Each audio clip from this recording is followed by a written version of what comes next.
Ladies and gentlemen, today we have traveled all the way from RCBD takananga kuti kunoku kunonzi Kroyo Broadway tauya kuzoona munhu waMwari.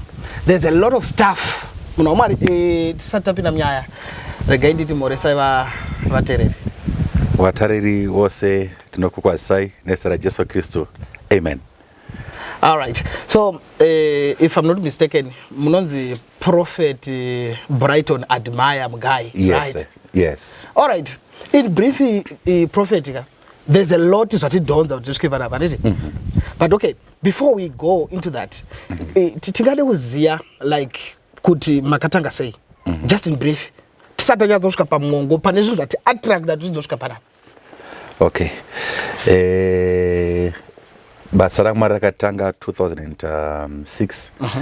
Dzava dziri hope mara chitara nene kuti ndinogara mungoma kurira. Kune goma ronzi ngoma kurira kudombo shoko. All right. Ndakagara imomo about 40 days praying and fasting. 40 days muchidye? Pangu pacho ndaingonwa mvura. That's how I was surviving. Mamu inani mugomo manje? Mugomo kamunochikisa mdara ngo When I'm Mugoma Mugari, you know, it was just very strange. Let me come back to say, nguwa yacho Mwari akatarana kuti ena nogara mugomo. Akatombotsvaka kuti gomo riri papiri. I remember chitari nehanzvadzi yangu ati kunotyisa, takanzwa kunotyisa, asi Mwari akati enda. Ndobva ndaenda nogara pai. Saka first it was 21, ndobva ndadzokera again, ndobva zaita 40. Mwari ataonopedza assignment dzoka zvakare gomo. Maityisa mugomo imomo nekuti Mwari maitaura nawo sei baba? Ine shoko raMwari, kuverenga shoko raMwari. Rekedza ndipe a good example. One day handiri pamusoro pegomo pandangonzwa kupera simba. Zvoda kutofa zve ndobva ndona guwa. Ndaona guwa paya. Ndobva ndangonzi simuka pauri enda uko. Izwi raMwari ratara kwandiri. Saka pandakasimuka paya ndichienda uko. Ndakadonedza Bible rangu diki Gideon. Mangwana ndipandakanotarisa ndakaona Bible rere rakabvarwa. Asi pane ka page kandakanonga kanga ne scripture kanga kakanzi your master is in heaven. Saka Mwari aitaura nene shoko raMwari. Achishandisa zvinhu zvinotobatika. Sa Bible rakangobvarwa nobva basa raka scripture ikako. Ka scripture ikako. Ndokangonga sakupika mukanonga. Ndakatokapika ndakanonga ikako. Mukati right gendi verenge zviripo. Regedza ndiverenge zviripo. Saba makaona mashoko eyo ndakanzwa kusimbiswa nekuti kutsanya hakusinyoreka. Whether munhu uri kutsanya uchirarama nemvura kana urarama nemafruits, kutsanya is not an easy thing. It's not an easy thing. But ndakanzwa kusimbiswa. Rekedza ndikakupindirai zvakare. It's okay. Zuva randakatanga kuenda. Denga ndakaona denga rakazaruka, so ndaenda pamusoro pegomo pai. Ndobva ndanzwa zvazvokutunya sonzwa kuti denga ratovhurika, open heaven. Yange si rainy season, asi ndakanzwa mashowers emvura achiuya pamusoro pangu. The next thing that happened from there, ndaenda pamusoro pegomo, ndakavhunduka munhu waMwari nekuti zvezvo zvinotaura mushoko raMwari kubhuku raRevelations kuti ndakanzwa izwi richiti uya kudenga ndikokurakidza zvaitika. Zvinotyisa, uwepo waMwari unotyisa. Ndakavhunduka. Ndavhunduka kudaro because ndinorangarira kuti ndanga ndine bag rangu randakana naro. Kupanika kwandakaita ndakaita kunge chadonobva pamusoro pegomo, asi bag ndo rakabva radona. Ndakadrekedza nditize. Sadona kwakaita bag kwakwe pandakasodzika chinondora bag kwakatodoka, which means Mwari aisada kuti nditize mission yaanga nditumira ikoko kuti ndinonamata. That's strange. Zvinotyisa. Dzimwe nyaya dzacho mndara. To be honest, there's a lot zvekuti ukada kunyatsofungisisa just chaizvo unopedzera warohwa nehana. Okay. Ndakuda kusvika panyaya inondinakidza kana kuti nyaya yadi attracta much. Nyaya yenzvimbo inoyi inonzi chi garden inoyi? Bethesda Prophetic Gardens. Bethesda Prophetic Garden. Yes. And munomu munoitika a lot of strange things. Zvakanyanya. And ndoda kuziva kuti garden ino izova pano pairi panapa. What happened? Wonderful. Garden inoyi Mwari akatikomborera nenzvimbo inoyi. Iri nzvimbo yedu yekutogara. Tichida kutogara pano. Maida kutogara? Taida kutogara pano. All right. Saka rimwe ramazuva ndakagarawo mandimaona kuti pane matombo arimo nemiti iripo. Ndakagara paya ndikutaura nevakomana vakanga vachishanda pano. Chingomwe wacho muchazonzwa chipawo kupupura kwavo. Ndakangonzwa pamwoyo wangu kuti ona dombo iri. Saranga riri pasi pangu apo. Ndikuona dombo rachikwanzi pusha. Pandakapushwa dai kuona dombo ratobuditsa mepe yaAfrica. Right, dombo ndariona munhu waMwari. And I think I would love also kuti titaridze vanhu kuti ndo zviri nzvimbo inoyi. Taona zvinhu zvakawanda panapa. And ndoda kuti mu explain one by one kuti chichaitika. Okay. All right, tambotanga kuona dombo rine map yeAfrica. Rinotaridza kuti harina haro zvarakaitwa, harina munhu akaridesigner, zvingori natural, harina zvarakaitwa. All right. Taona futi map yeZimbabwe. Taona futi map yeZimbabwe pamuti. Taona map yeshumba pa dombo rikuseriro. Right? Taona map yemunhu, picture yemunhu pa dombo riri kukona uko. And there's still a lot because uya pendi yakadona ikagadzira futi map yeAfrica. Can you explain zvinizvi zvakauya sei or zvingava zvinorevei? Shoko raMwari rinotaura kuti Mwari anotaura nema-signs and wonders. And inini Mwari akandipa ushumiri huringori unique. Ndinorangarira one of or three of my generals muZimbabwe muno. Ndisingataura hamwe nemazita madzibaba akatanga vhangeri wese vakaprofita muupenyu hwangu. Saka umwe wavo wakazofight 96 years, wakazofa last year. Vakaprofita kuti Africa yaizova pulpit yandachaparidza. Moza vaita vachitaura so gore nobva ratochinja kutora ndofonda kurakidza map in Africa. Right, another thing. Pane gore ragara akaburitsa futi map yeAfrica. And zvinhu zvacho is either Zimbabwe or Africa. Yes. Pazvinhu zvese zvandaona so far ndina chimwe chandaona ameno if there is something else chandisinotaridza. But zvinhu zvese zvinotaridza kuti zvikuburitsa yeZimbabwe or yeAfrica. Yes. Saka kubva ipapo pawakataura kudaro kwese kwandinoenda ndofunga maona futi umwe muti une map yeAfrica wakakura miti yakabatana. Kwese kwandinongoenda map yeAfrica inongova pia nekuti ipulpit yandofanira kuparidza. And to be honest pekutanga munhu waMwari ndakafungidzira kuti pane graphic dzatambwa nadzo. Okay. Because it seems like because pane pamunomboti muchiparidza panogona kubuda light.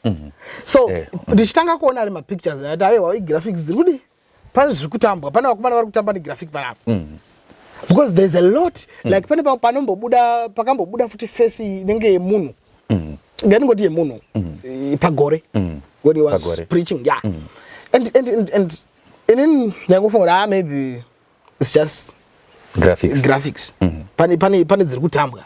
But ndiri kutonyatsozviona now ndatovhizita kuti no zvinhu zviri real. It is real. Explain to us. Alright, Mwari vane chinangwa chei neZimbabwe kana Africa yacho. Alright, ngedzai nimbodzokera panyaya yema-signs and wonders apa. Alright. Mwari haasi kungozvirakidza ari mubepa. Bible rinoti the creation is waiting eagerly.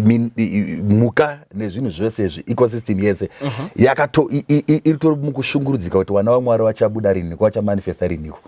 Saka ese aya Mwari akanditi ndiri kukutuma kuti unotaura nevanhu zvine zviratidzo zvinooneka. Moziva baba rimwe zuva takanga tiri kunotonuku Jesu akapiwa vanhu vakafenda muchicha mwakatiza vanhu vakaona vakatora mapicha. I heard about that also. Takaenda kuGweru kune murume wandoremekedza zvakare wanonzi Prophet Chwara, shumba yakabuda futi muchechi mavo, Jesu akabuda nemapona. Saka Jesu anoda kuparidzwa zvechokwadi zvisina magimiki kana kuita sei. Munoziva ndoti ndidzokere pamadzibaba akandikomborera. Ndakati ndirimo mandakurakidzei mune mamepo neshumba dzamaona dziripo pamatombo. Ndaita live streaming. Vanhu vanotoona mutumwa ari kuseri. Rimwe zuva Jesu akapia. Vanhu vakationa pa live streaming. Zvaita kuti vanhu vamwe vabva kuna America vachiuya muno vaiona. And live streaming kandichitidika. Another day 3 lights dzakabva kudenga dzakauya dzakamara. Yeah, ndozvinonetsa kuti sometimes inenge iri live streaming. Saka zvainetsa kuti ko graphics dzatambwa nadzo sei iri live chi live streaming. One day vanhu vakatiza moto wazara muchechi Mwari ari kuzvirakidza we are in the end times. Saka Mwari anoda kuzvirakidza kuti ndiMwari wenyama yose. Ari mozati dzimwe nguva hakuna chinhu chinomukona nekuti ndiMwari. Ini kunditi zvakatanga sei kana ndinongoti kuda kwaMwari. Nekuti kwese kwandirongoendera kurakidza dombo rakabuda face yemunhu kuusha kunze uko. Kwaapostle D Mate papa dombo kubuda face yamatoroti face. Ndazobvuma because ndaboona zvimwe panapa. Ndaona zvakawanda a lot. Mara zvakawanda ka. Saka pamusoro peAfrica Jesu arida kuti shoko riparidzwe rechokwadi muAfrica because makataza Africa ine zvinhu zvakawanda zvinoitika. Ini ndinotenda kuti imandate yandakapiwa naMwari kuparidza muAfrica. Vanhu vemuAfrica vanotambura. Africa yakapfuma zvakanyanyisa ende ndotinda kuti Mwari arikuda kuti Africa yabatane all the states in Africa iwe United States of Africa nekuti Africa yakatarisirwa pasi ndo munofanira kubuda mabusiness Mwari akatonditi Africa itori pano this is the epitome of Africa vanhu mabusiness people mapoliticians baba vanhu vesatsika panapa life dzavo dzakachinja gedhi reAfrica rakato ndofunga mazvona kwese kwandiri mwe ringotera dai zvichinzi dai baba ndingagadzira mepo sei pamiti yekunagoshanya panzvimbo pamuti especially panzvimbo yaunenge wangosvikawo for the first time ane mapana saka Africa inofanira kuziva Jesu Kristu chokwadi Jesus Christ is the same yesterday today and forever inofanira kuti igone kuparidzirwa vanhu vatendeuke vade Mwari ene Mwari akandiudza akati sepamuchato wekana paya Mwari akatara Jesu akachinja mvura kuita wine akanditi ndiri kukutuma seleta wine it's an anointing vanhu pavachatesta kuzoza kwandakupa vachana zveshuwa ndiripo pano patikagara panapa nditori maphotos ekuti face yakabuda pamutu ane mazvona imagine kuti vanhu varobva kuna America ane mapana vamwe vakauya kubva kuAmerica vakaona minana vakashamiswa kuti shiri inongooneka muAmerica yaoneka kunoko saka munoona kuti Africa inofanira kuparidza vhangeri kuenda kwese kuna America kuna Asia zvinofanira kutangira muAfrica saka Africa is blessed mapresidents emuAfrica akaropafadzwa ane mapa saka tiri pano manje tenda kubata maAfrican countries ese tichiindustry tiri pano basa yakati paAfrica kuti Nigeria tiri kuinamatira Congo tiri kuinamatira tiri tonamata kuti Mwari vanhu vagare murunyararo kunyika dzese vanotonga vachitonga zvakanaka nyika dzichisimuka nekuti Africa moza nguva yakare masuperpowers aiuya achitora goridhe vonogadzisa mhete namaearrings vauya votengesa muno this is the high time kuti masuperpowers au inozotenga kwatiri direct mamaini danofanira kuropafadza saka tiri pano tichitamatira mamaini tunamatira maareas ese tinamatira farming zvese zvinofanira kusimudza Africa ane mabanda saka Africa ine vanhu vakapfuma ivhu reAfrica rakaropafadzwa saka tiri pano pekuti Mwari ndofunga maona zvakare chiratidzo chekuti mepu yeAfrica yakapiya pagore nekuti kuna maiona pamusoro pedombo semudombo iroro kuti uritotonga munhu arutomenya dombo ndopadenga pakabuda Africa saka dombo repa pamakaribata like rarakatokwatanuka ibhita ndizve rakangorivhomora patakatozvifomora ndokubva rangu maritarisa mukaona iri mepi Africa apa yanga yabva ichingonditera makore kwese kwandiri kuenda pamiti iri kungonditera saka there's a lot about Africa pamwe zvida Mwari pamwe zvaanenge achida kuti zviitike but munofila sei zvinhu izvozvo zvichiitika like especially ishe there's this other sermon yandaiona uchiparidza is it maybe kunana is it chitungwiza or something pakazobuda malight magetsi aenda pakabuda light zuva iroro magetsi akaenda tichiparidza apa ndakabata paipe ndiri kuparidzira vanhu saka mutumwa akaunza chiedza patakagara panapa panotooneka light panooneka zvinhu zvakawanda patakagara panapa saka light raya rakabuda rare Mwari anoda kuti vhangeri riswe kuvanhu magetsi weda ndiri kuparidza Bible roti faith comes by hearing and hearing the word saka Mwari aida kuti vanhu vatonzwa kuti vhangeri rikasasvika hapana zvaitwa after all vatumwa maservants edu kani munoziva because it's made them little lower than men maangels saka maangels anofanira kutotisevha saka angel yakairozondisevha kuti ndiparidzire vanhu vanzwe vhangeri vatendeuke nekuti Mwari anoda vatadzi but azvikutyisa here sometimes zvaimbondityisa rimwe zuva ndakambotiza baba ndinorangarira ndofuka mandapinda nemi maona kuti makarema mazviona kapani pane chamaona here ndisana kupindura of course maona kuti makaita ndichiri kutotya even up to now ndichiri kutya saka ndakati rimwe zuva bosi Mwari akasimbisa mwoyo wangu akati zvandiri kukurakidza handisi kuita kuti iwewe ndikukwadza rudo rwangu ndoda kuti utende kuti ndinozvirakidza ndoda kuti uzvitende kuti ndinozvirakidza kwauri sezvawaita kuna naElijah asi izvi anomoziva kuti shoko roti we have got the spirit without measure tapa end time pekuti mweya mutsvene akapiwa zvisina chero akangoita zvekungopiwa naMwari anogara matiri ende mweya mutsvene anofanira kuzvirakidza ka ane mapwana saka zvakambondityisei rimwe zuva ndakadonha baba ndichitiza so chichakaitika my experiences ezvandakaona ipapo akasimba Alright. Akasimba. Imagine baba tomboti Africa ya kwesa kuyangu yayobva pamusoro pedombo rari kuti anoti graphics ere kubva poya Africa mepo pamusoro pedombo iroro zvamangoona. Okay, there's this issue. Alright, panoti vanhu. But vanhu, okay, it's okay. Map yemunhu like shape yemunhu padombo. Fine. But what about Shumba? Shumba, because Shumba, it seems like inogara chibuda pazvinhu zvakawanda. Inotobuda zvakawanda.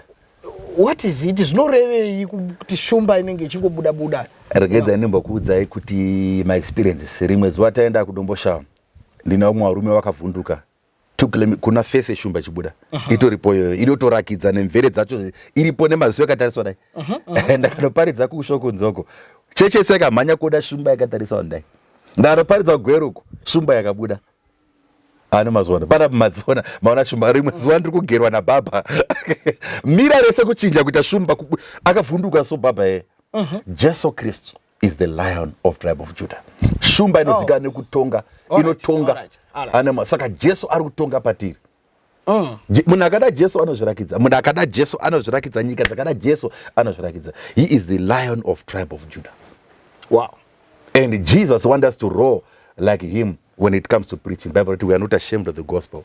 It is the power of salvation. Saka baba Shumba inofanira kungaregedza ndimbokusekeza rimwe gore ndapa umwe munhu kuti andigadzire umwe mudziyo. Munhu uya haachawanika bva anotengesa mudziyo uya. Ndakangoti naishe ko Bhaibheri rinotaura pamusoro peShumba ka. Anditi saka Shumba ngaidzvowe kambavha ibatwe yanga yanetsa baba. Munhu uya akangoereka ndabatwa zuva rino ndatumira Shumba.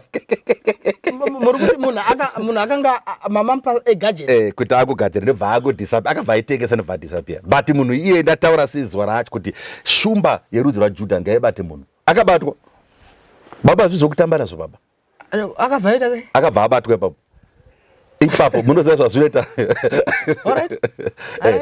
ipapo because Jesus is alive. Rimwe zuva tikashanyirwa nemarobha kuchechi zvada Mwari paita marobha pano yakadzvowa baba ndopamauzana fesi chibuda mudenga makatarisa panana ndaitaura nawo vari paside dzanga dziri mbavha Shumba yakatanga kudzvowa haise kutamba nayo munhu waMwari.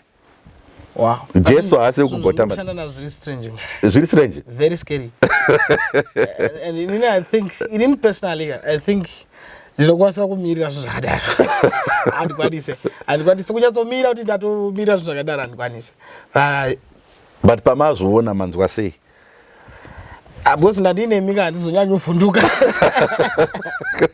but ndandiri kuona sure to be honest for the first time in the history of mankind tisangane nezvinhu zvakafanira zvandiri kuona panapa and matimi panapa makatouya muchida kupagara yaitova stand yamaida kutogara yamaida kutovaka then Mwari ndokubva achinja izvozvo akati hatichaita tugare panapa ndikuda kuishandisa sechi mati inonzi chi holy this inoi I'm gonna put inoi because pamutu apa pane image yakapia papa inotoapia iwo mutu tikatoikanda watu wakatoona image yeface ya image yamunoona iri pamaphotos ekunzi Jesu more like that akatoapia utozoti ndi Jesu ndakamhanya kutora my pictures akanditi vanhu wese vanofanira kubhabhatidzwa. Bible roti go ye therefore anditi making disciples of all nations baptizing them in the name of the Father, the Son and the Holy Spirit. Kuna Acts 2:38 in the name of Jesus. That's what takazosa baptism pool. Kuti vanhu ngavabhabhatidzwa. Izvo tine vanhu vamwe vabva kuAmerica. Kutobva kuAmerica kuzobhabhatidzwa muZimbabwe. Kungofambira baptism. Vanhu vakawanda vari kubhabhatidzwa. Jesu wada kuti vhangeri riparidzwe. Then ye Zimbabwe yamanga mandibvunza mwaranda Zimbabwe. Imagine kuti maona mamepe Zimbabwe ekuti makabata munoti andizive kuti kuona kwenyu nekuti Mwari akanditi ndoda kuti mascientist azouya nezvandichata newe. Ndokwanda kuendesa kuti mascientist ngauye agozomezha kuti light iri ndere kugadzirira here imimi sekuona kwenyu mepe yeZimbabwe maonawo sei ndisandatsanangura. Aiwa taiona pamuti munhu waMwari chinhu chekutanga.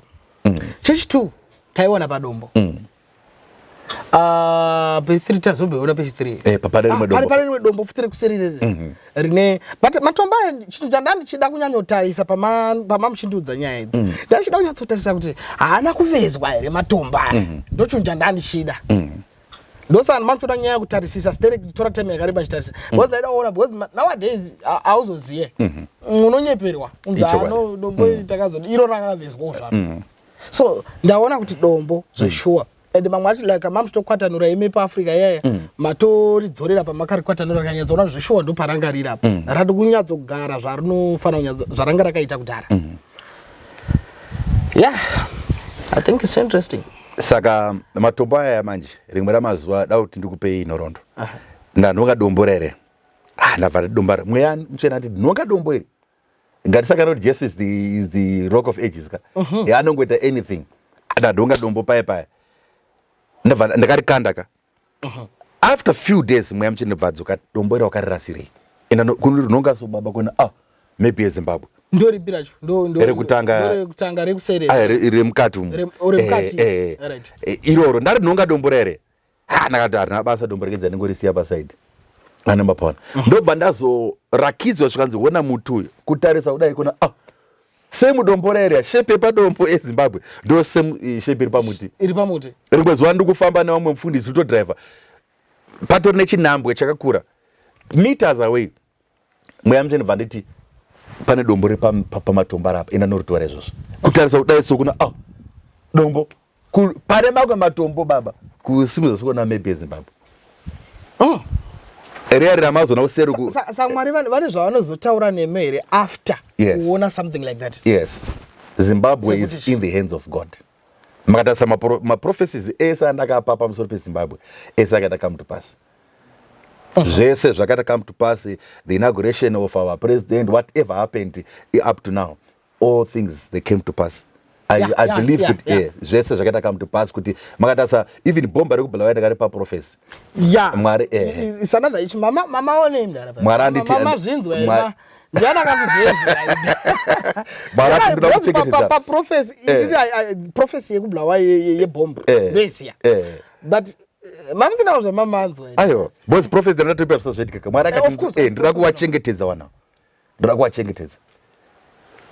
Ariti makatarisa muchibva ipapo inotara pamusoro ndichitaura pamberi pevanhu ndakati Mwari andiudza kuti waripo mutungamiri wedu weZimbabwe wakagadzwa naMwari ndakatsanangura pachena handiti mapona saka without going there mandate yangu ndeye kuti ndigone kunamatira Zimbabwe ane mapona whatever God wants over Zimbabwe I have to pray. Mungu noda undifunza kuti saka tiri kuenda kupi for now zvichange zvakaita sei I'm not yet ready to but I'm praying for the nation of Zimbabwe. Bible rinoti tinamatire vatungamiri wedu tinofana ngowanamatira ane mapona God knows about and I know kuti ndakamboita hope Mwari achindirakidza kuti ndinofana kumira neZimbabwe ndichikinura zvinhu kunamata nemunamato. Zimbabwe yakadikana naMwari. Zimbabwe inofana kuva nyika yerunyararo. Zimbabwe inofana kuva nyika yekuremekedza vatungamiri wedu zvichingofamba zvichingodaro kuremekedzana pachezvedu sevanhu. Haifani kunge nevanhu vanopondana like robbery. Haifani kunge nevanhu Mwari anoda kuti Zimbabwe ive a peaceful nation. Now from Zimbabwe light manje riri kusimuka from Zimbabwe richienda kuAfrica yese. This is the bread basket of Africa. No one can deny it. Wealth yeAfrica iri muno muZimbabwe. Zimbabwe ndosikamana iri kurwiswa iri kuita sei. It's not even physical whatever. This is spiritual. Zimbabwe it is the ndakutonga ndatotaura nendimi ndiri painterview asi Zimbabwe Zimbabwe ndo pacho ipapo pa pivotal area yeAfrica. Ndosama kuti Mwari akatanga nepadombo reZimbabwe futi panapa Africa mvaiswa pia pano before we talking about nyaya dzema clouds. Zimbabwe is so crucial. God loves Zimbabwe. Whatever God has planned for Zimbabwe to surely come to pass. Anoda munhu wese isu maZimbabwe ngatirambe tichigonamata Mwari werugare. Someone Mwari, okay. Tinogona kutaura a lot because I can see kuti makazadza. Mune a lot to say.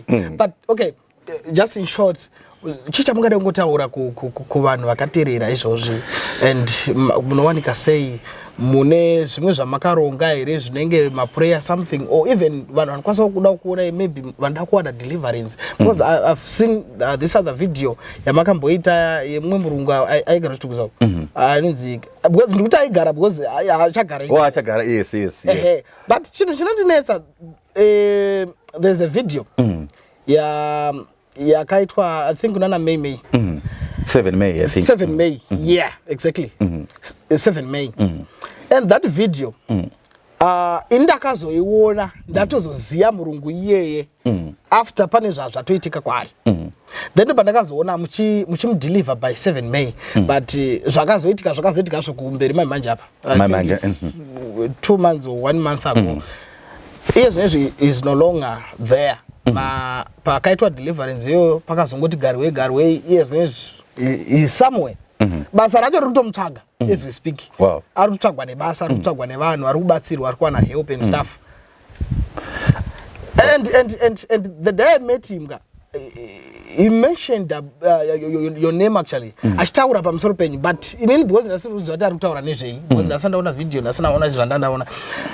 Then ndakatomta iwe chimbomira zvokuti maprofita zvokutaura, zvomaprofita zvishande panapa. Vanhu vari kupa help, and muprofita enga asataure kuti hanzi ndaona wazodii because aona mavideos ari kutenderera ekuti uri kuwana help. Imamisana mazita akandazviziva kuti akambouya before, you know. All right. When he came, I believe God has given me the grace of a Moses and a Jeremiah. It's an anointing, Maria akaisa in humbleness and I mean in humility. So paaka we apa Jesu anotaura neni. Sekuti kwangu ndane mutendi wese kana nemi antaura nemi. Anditi. Ndoti muzotarisa kana muchizowana nguva yamamwe videos. Alright. Mamwe aripo. Ndoti ndingoti bate 1 mbichana. Yemwe akauya asina ane bhutsu yakaboko. Shona Jesu akapfeka bhutsu iyi. Nyo ndatoitenga musi uyo, ndatoipfeka musi uyo itori Sunday. Zvanzi bhutsu it was after that you Oliver dzimwe shangu marati mupe. Shona Jesu bvisa bhutsu dzodzi pamurumo. Profita kune murume ane bhutsu isina pazi. Tikati kune murume ari pana pasina bhutsu isina pazi. Mupe tanga famba netsoka again. Anemona. Why? Nekuti Jesu datimita manidze one not only spiritually. All right. So when this man came, Anemona, moyo wangu wakachema ende bhachi ramakona ndakapfeka ndatotengerwa ritori unique kana makaona. Mwari akatibvisa bhachi ro rakakosha kwauri. Ribvise izvozvo pfekedza munhu. Bvisa zvese tarisa makatarisa even makabvunza mama bere saka akachibvisa zvinhu zvanga zvinomirira murungu zvakanaka asi Mwari akamuda. Tsoka dzese it was bad. Mwari akati mupfekedze nekuti haungodeliver munhu chete but tanga kupa nezvawainazvo izvozvo because love is not love until you give it away. Tabvisa paya zvese kana Mwari zvese nemabelts wadzokera bvisa makatasa bhutsu zvese mupe and the life yake will never be the same. Vanhu vaungana paya vanhu vabvisa mari ngatite taone pekugara akatonzi mari yako iwe pekugara anemona because I believe Jesus loves everybody. Wow. Jesu anoda vanhu, you know, ufundisi hausiwe kuita boastful about it kana kushamisira about it. Ndinga hazvina kuipa kuti Mwari aropafadza munhu. Ndingafamba sei ndichizvikudza kuti asai wachi yangu ndiye 10,000 ndine munhu murombo muchechi. Azvibude. Ko ndade kubvisa wachi iyo ndapa murombo awana pekuraramira napo. This is what I believe. Saka Jesu paakauya neni akanditi vanhu vakaita seiwewe nechipo chandakakupa chakakura ichi havararame nguva yakareba. Vanokurumidza kufa because vanhu vanopedzisira wakuvakudza wakuvapembedza kunge ndiwo Jesu. Iwe ina handisi Jesu ka zvese zvamwana zvinotyisa asi amunoti Jesus. Asi akandipaoni ngati vanhu vakaita sei vazhinji vacho vanofa nekurumidza because nenda vapa chipo chakakura but vanopedzisira kuvarumbidza. Vanopedzisira vakufila kunge ndiwo varidzi vezvinhu. Ane mapona vanhu vakuvarumbidza vanhu vakuvakudza vakuita kunge ndiwo Jesu. Alright. Ndakabva ndaenda ndakanamata kuna Mwari. Mwari akandipa secret kuti urarame nguva yakareba yauchazorarama chiita so. Number 1, humble yourself. Be so humble, be reachable. Ionge pasina kana munhu iwe uripo zvoko. Ndosikamana Jesu paya aifamba asingambozvitutumadza kataiwa ka sei muchindidaidza kuti Ishe. Only God is good. Ane mapona. Iye semunhu Mwari ari munhu Mwari ari mumunhu akakwanisa kuzvininipisa. So the greatest blessing is not lion dzatiri kungona chete. And maona chinoita kuti lion manifest iri kurepresenta Jesu. As the greatest blessing that I believe is when you are humble. Wow. You have to be very humble. Just baba Mose rekedza ndikupe good testimony. Mu ministry medu I think wanoziya vakabva akara vachiteera. Since 2008 patakatanga ministry before 2006 ndo pandakatanga charity ndichingofamba ndichipa ndo pakatanga ministry yekupa ndichifamba ndichiparidza but patatanga church 2008 but ndatanga ministry anomaona for 17 years I've been there but silent. Kune miracles akaita simwaranga sinotendera kuti arinezvo. Kuna matrona wakafa wandopfura 20 vamwe nhasi kamitoda toaunza painterview yenyu muchinzwa newacho wakaona wafa nezvakakurufukwa. Don't talk about it. The glory is not mine, it is his. Oh, why zvanga zvanzi zvisataurwa nezvazvo? Because you know those are issues ekuti hey asa makasimba mda. Because I know kuti if someone akanonamatira umwe munhu akanzi amuka nhasi baba, nyaya inofana kutoswera ichitenderera even internationally ichinzi kune munhu amutsa munhu. Munoziva baba vanhu vamuka vakawanda. Ndine mumwe mukadzi akaflya kukwira ndege kubva South Africa auya munhu kuti ndainozona murume akanamatira murume wemaid yangu akangonzwa ari Zvitunha. Ropa vomit half blood, so akamuka murume. Ende Mwari akazonditicha kune imwe nzira ndakazonamatira vamwe futi vasina kumuka. Nekuti akanditi hausiri iwe ndini. Asi wese wanamatira chamuka kuti ufambe uchitinomutsa vanhu. Ndosaka mana panapa hapana kana bhana rekunzi unzaya wakafa tinovamutsa nekuti handisiri ndinomutsa. But there are many that have prayed for through him who came back. Nanhasa mwapenyu izvozvo kuti ndikato munotoshamisika vakawanda vari kutorarama izvozvo nemapofu nechipati. This is not me. Ndinongopa testimony kana iye handidi chinopa testimony. Remember vanhu vakaita sewa nechipo chakakurisa vanofa nekuti munhu anozopedzera atora glory. Muno makacheka is not kuzvikudza asi vanhu vakawanda vari international pandoita live streaming. Another time Jesu akapia kuseri kwangu atori necrown iri nguva yeEaster. Vanhu vakatoona kuti kuona umwe dzimwe nguva umwe mutumwa wemari akabuda akazvirakidza nzvimbo inenge isoda isoka. Bari kubva ipapo vanhu vakatanga kuimba yaMwari. Pamwe pacho pandinoparidza masainzi anowanika muchinjwa unogona kutooneka pamanzi yangu. Vanhu vatoti tuluka cheka live streaming yese kuti hazviitike zvinoita asi inini handisi chinhu. Ndakangofanana neuswa. I don't even deserve to be called a prophet. It's the people who call me a prophet, but I'm just a servant. I'm not even a prophet, but it's the people who call me to be a prophet. Wow. I'm nobody. Wow. I'm just nobody. Very humble. Yes, I have nothing of my own. Very humble. And I think ndofunga nyaya munoitya yekunzi vanhu vakaita semunogona kungofanya type unyanya ubreaka. Ndakadza ndikupe imwe testimony. 2012 ndakaita 2 accidents same day. Yakabuda panyuzi kwafa munhu 1. Ndini ndandafa. Nditori nemaphotos zvese. 2012 iyoyo Mwari akatanga kuita minana inotyisa neni but unongo chiri kukura.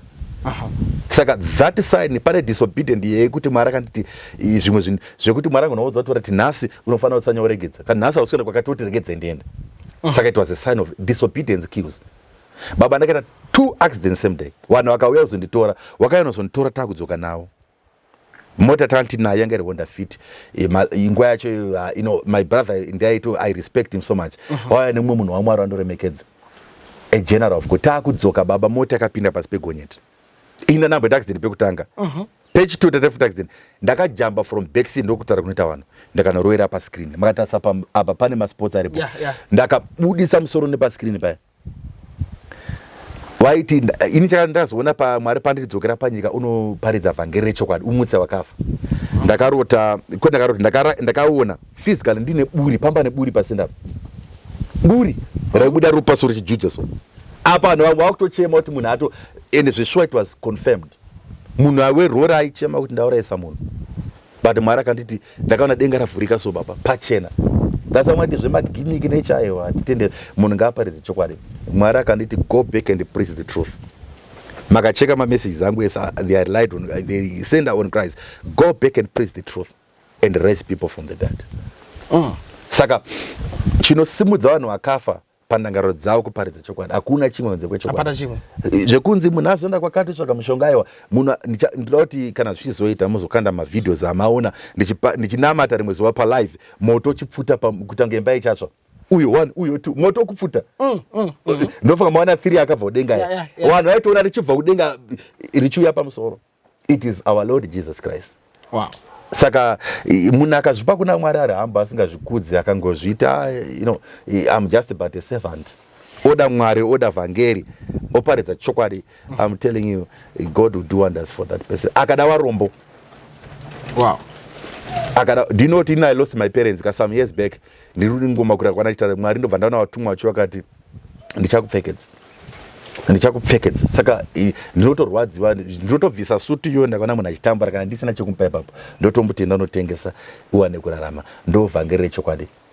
Wow. Saka vanhu vakaita sesu vanoda kunemiwo futi tofanira kuparidza chokwadi. Ndizvozvo. Aiwa, thank you so much munhu waMwari. Prophet Brighton Admire Mugayi.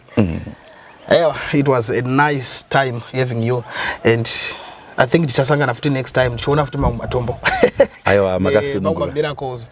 Munonditenderawo here kuti nditi kuna vasada kugamuchira Jesu wamugamuchiri? No problem. Varoma chapter 10 verse 10, kana munhu akapupura nomuromo wake kuti Jesu ndiye Ishe, akatenda mwoyo make kuti Mwari akamutsa kuvakafa, zvino anoponeswa. Kwauri ikoko ndoda kuti uti nemwoyo wako nepfungwa dzako, ita Ishe Jesu pindai mwoyo mangu, muwe Ishe namambo upenyu wangu. Ndiregererewo zvivi zvangu zvandakapara mukuziva kana mukusaziva. Kubva nhasi ndava mwana wenyu, Mwari akuitirei zvakanaka, nezita raJesu Kristu. Amen. Amen.